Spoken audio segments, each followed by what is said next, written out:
kembali lagi dengan saya Eni Lestari. Baik, pada pertemuan kali ini kita akan membahas mengenai pekerjaan freelance. Apa sih pekerjaan freelance?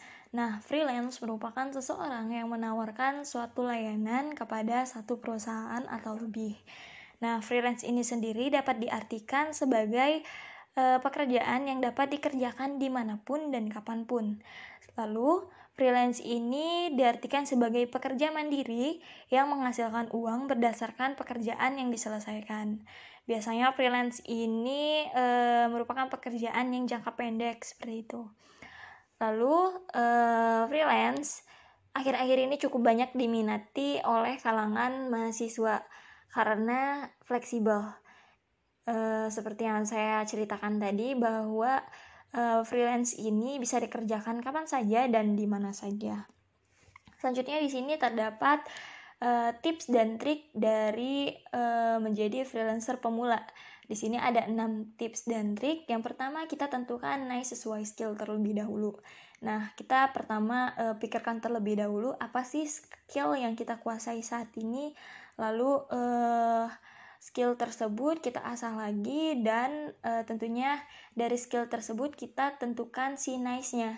Niche ini merupakan topik atau segmentasi khusus sebagai keahlian yang paling dikuasai. Akan tapi sebenarnya tanpa menentukan niche juga kita bisa menjadi freelancer. Namun dengan membatasi di segmen tertentu akan lebih mudah dalam membangun personal branding sebagai seorang expert. Selanjutnya yang kedua ini kita perlu menjelaskan keahlian yang ditawarkan. Nah, contohnya misalkan kita mempunyai keahlian di bidang content writer. Nah, di sini kita bisa jelaskan jenis tulisan apa saja yang bisa kita kerjakan, lalu apakah artikel blog atau strip YouTube dan lain sebagainya. Nah, dengan semua detail tersebut akan lebih mudah bagi calon klien untuk mengetahui keahlian yang kita tawarkan apa saja. Selanjutnya yang ketiga, kita tentukan terlebih dahulu target pasarnya. Nah, setelah kita menentukan target pasar ini, sebelumnya kita tahu terlebih dahulu apa arti dari menentukan target pasar. Menentukan target pasar ini merupakan salah satu cara untuk mendapatkan uang dari freelancer yang tidak boleh dilewatkan. Nah, misalkan kita menawarkan jasa desain grafis nih. Kira-kira tuh kita siapa sih yang membutuhkan keahlian kita tersebut? Misalkan pemilik website atau perusahaan experting atau develop website atau aplikasi. Nah, kalau misalkan kita sudah tahu nih siapa calon pelanggan, maka akan lebih mudah kita dalam menentukan desain jenis yang harus kita kuasai. Selanjutnya kita masuk ke dalam trik dan tips yang ketiga. Nah, trik dan tips yang ketiga ini kita harus menentukan tarif yang pas untuk keahlian Anda.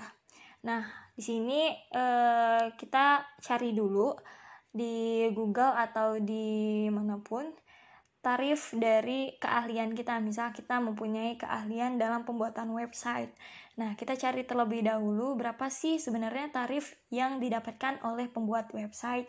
Nah, setelah kita mengetahui tarif tersebut, maka kita akan lebih pede atau lebih mudah dalam menyampaikan tarif yang akan kita ajukan kepada klien, seperti itu.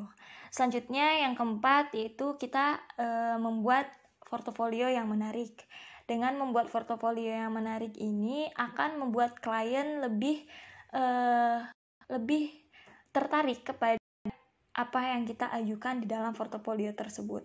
Nah, di sini misalnya kita pernah mendesain sesuatu di dalam website. Nah, kita masukkanlah ke dalam portofolio yang kita ajukan tadi.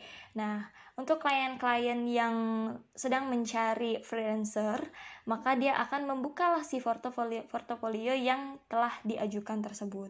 Selanjutnya, kita masuk ke dalam skill tips dan trik yang kelima, yaitu tingkatkan skill yang dimiliki. Semakin tinggi skill, maka pendapatan akan semakin besar. Nah, jadi wajib sekali untuk teman-teman mengembangkan skill baik dari segi teknik maupun segi prakteknya. Nah, skill itulah yang pertama kali akan dilirik oleh si klien. Misalkan nih kita menggunakan contoh yang nice penulis tadi. Nah, ada lebih baiknya untuk teman-teman mengasah terlebih dahulu kemampuan dalam CEO jika jenis project yang diterima itu dalam jenis blog, karena si klien akan melihat skill apa saja yang telah kita miliki dan telah kita kembangkan. Selanjutnya di sini kita akan masuk ke tips dan trik yang terakhir, yaitu daftar di platform freelancer. Nah, untuk zaman sekarang ini platform freelancer ini juga sudah banyak sekali di media sosial. Nah, apa kegunaan dari pendaftaran platform di freelancer ini? Dengan kita mendaftar di platform freelancer akan bisa menjangkau klien lebih luas. Misal nih, kita akan mendapatkan klien di luar negeri dengan kita mendaftar di platform freelancer. Nah, selanjutnya banyak banget situs freelancer yang memudahkan dalam bertemu klien, karena sistemnya juga sudah disiapkan, akan lebih mudah juga bagi klien menemukan keahlian yang kita ajukan seperti itu. Dan juga keamanannya juga sangat cukup terjamin pada platform freelancer yang ada di situs-situs Google.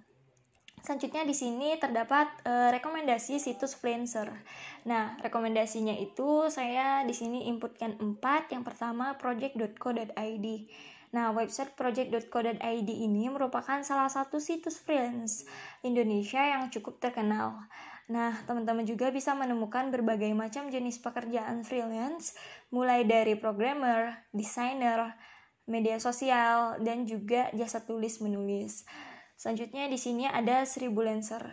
Nah, Sribulancer ini ia juga menawarkan banyak pekerjaan freelance seperti halnya freelance.co.id. Nah, dengan dukungan pembayaran dalam mata uang USD, teman-teman juga bisa mendapatkan klien dari luar negeri, dan tentunya tarif yang akan kita dapatkan akan jauh lebih tinggi seperti itu. Selanjutnya yang ketiga ada Upwork. Nah, pada Upwork ini juga dikenal sebagai website freelance yang cukup populer dengan lebih dari 12 juta pencari kerja dan 3 juta klien yang terdaftar. Selanjutnya, situs freelance ini juga menawarkan sistem pembayaran per jam atau per proyek. Jadi, bisa lebih fleksibel untuk menentukan proyek sesuai dengan keinginan. Yang terakhir itu ada 99 Design. Pada 99 Design ini merupakan situs freelance yang dikhususkan untuk para desainer. Nah, situs freelance ini juga memiliki sistem yang cukup berbeda. Selain itu juga mendapatkan project design secara langsung. Contohnya, misal teman-teman bisa mengikuti sebuah kontes yang diselenggarakan oleh klien. Oke. Selanjutnya kita masuk ke dalam skill apa saja yang diperlukan untuk menjadi freelance. Nah, yang pertama di sini ada content writer. Content writer ini merupakan pekerjaan freelance yang tidak memerlukan modal banyak, mengingat tugasnya hanyalah menulis artikel dan mempublishnya di website. Nah, misal teman-teman menguasai berbagai macam bahasa dan gemar menulis. Nah, ini merupakan bagian yang cocok untuk teman-teman yang menggemari hal yang saya sebutkan tadi. Nah, untuk pekerjaan ini juga tidak terasa sulit dan dikategorikan menjadi pekerjaan yang cukup mudah. Selanjutnya juga yang kedua ada desain grafis. Nah, desain grafis ini merupakan kemampuan yang paling umum dalam yang dibutuhkan freelance. Maksudnya kemampuan umum yang dibutuhkan freelance. Nah, pada desain grafis ini tidak dimiliki oleh semua orang. Membuat keahlian desain grafis ini sangat dihargai dan sangat dicari oleh perusahaan dari berbagai bidang. Nah, dengan itu desain grafis sangat dicari-cari oleh para klien untuk dijadikan sebagai pelengkap bagi proses pekerjaan mereka sesuai dengan sesuai dengan apa skill yang ada. Selanjutnya yang ketiga ada yang namanya social media marketing. Nah, pada masa sekarang freelancer bagian pemasaran selalu diminati. Tapi kebanyakan perusahaan saat ini juga membutuhkan mereka yang sangat paham dalam pemasaran di media sosial atau social media marketing atau optimization. Nah, gitu. Sehingga sekarang hampir setiap merek atau brand memiliki minimal satu akun media sosial, mulai dari Instagram, Facebook, Twitter, Snapchat, hingga ke platform lokal yang mana masing-masing negara, contohnya itu ada Rusia dan juga Korea.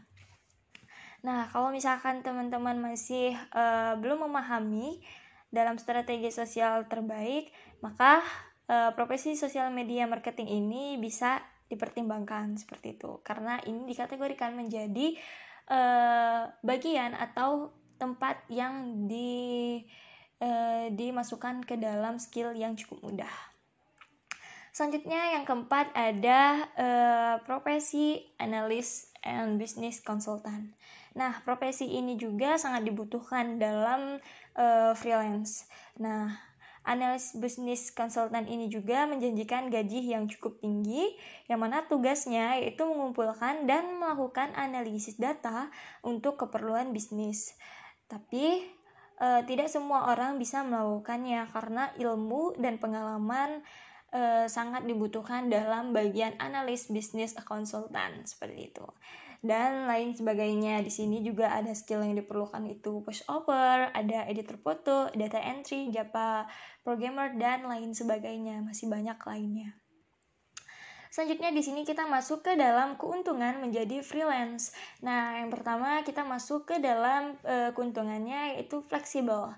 Kenapa fleksibel? Karena dalam keuntungan pertama ini, menjadi seorang freelance adalah bisa menentukan sendiri tempat dan jam kerjanya.